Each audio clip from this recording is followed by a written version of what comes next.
What's up, everybody? My name is Ajax Def. I am brand new here to YouTube, and as you can tell, I'm a huge Halloween fan, so I figured I'd do my very first video. It would be a movie review of Halloween 2018.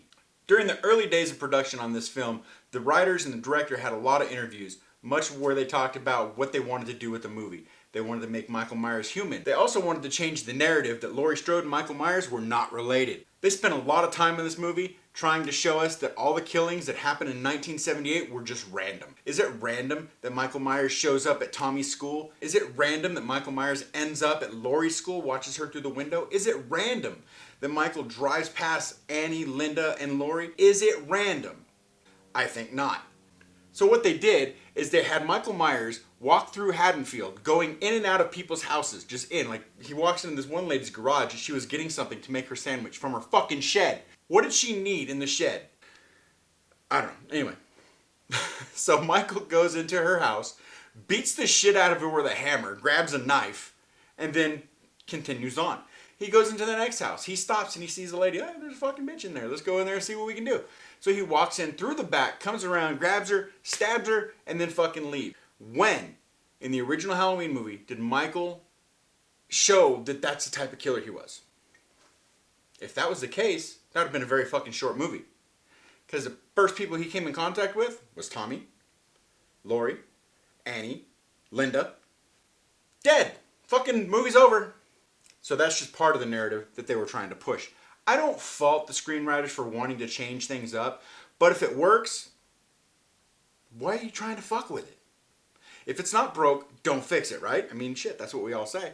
If it's not broke, don't fucking fix it. Leave it the hell alone. So, what do they do now? Let's make Michael Myers human. So we're going to go back to that. Let's make Michael Myers human. So what do? They have Laurie Strode with a fucking 38. I think it's a 38. She shoots him through his left shoulder. That would shatter a human fucking shoulder. He's fucking gone.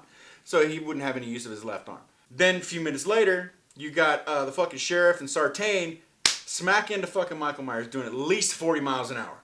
I don't know about you guys, but if you've ever seen a human being get hit by a car doing 40 miles an hour, it's not a pretty fucking sight. And they're not going to get up. Their pelvis is going to be shattered. He's not going to be able to fucking move. But I digress. Michael's able to get up. Kills fucking Sartain after Sartain fucking puts on the goddamn mask and acts like an asshole.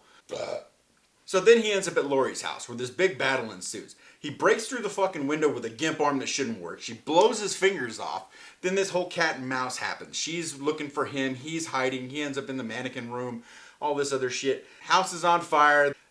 And we know what happens from there. Since they spent so much time telling us that Michael's going to be human, that Michael's going to be scary again, that they're going to change the whole storyline, if Michael Myers killed randomly in 1978, why would he give two shits about Laurie?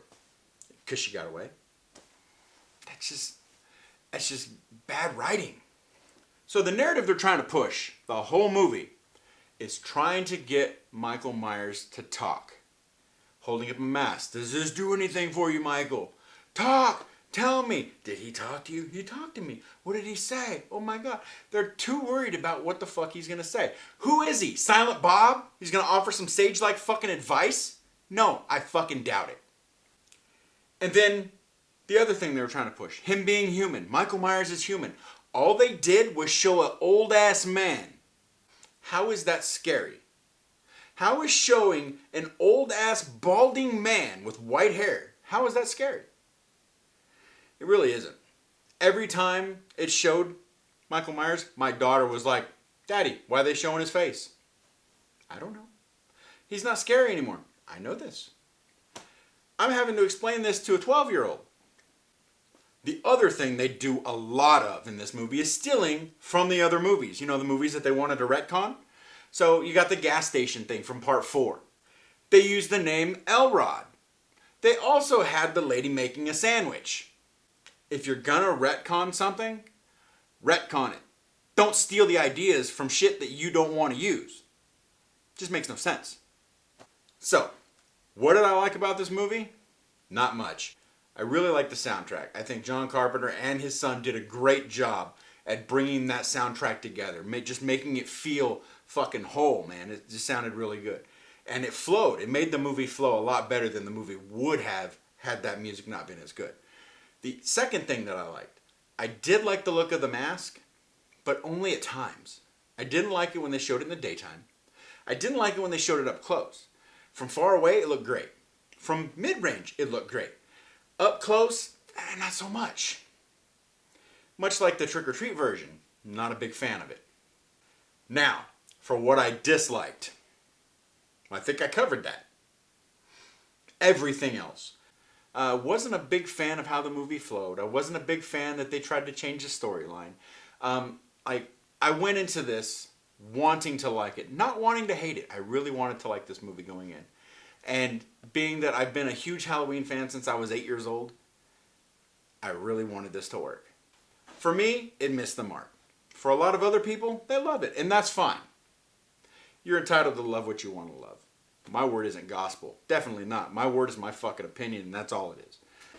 Until next time, guys, stay smart, stay clean, keep the dream. Don't let the man get you down, because if he does, he might bend you over a car in Haddonfield, and, well, you know what happens then.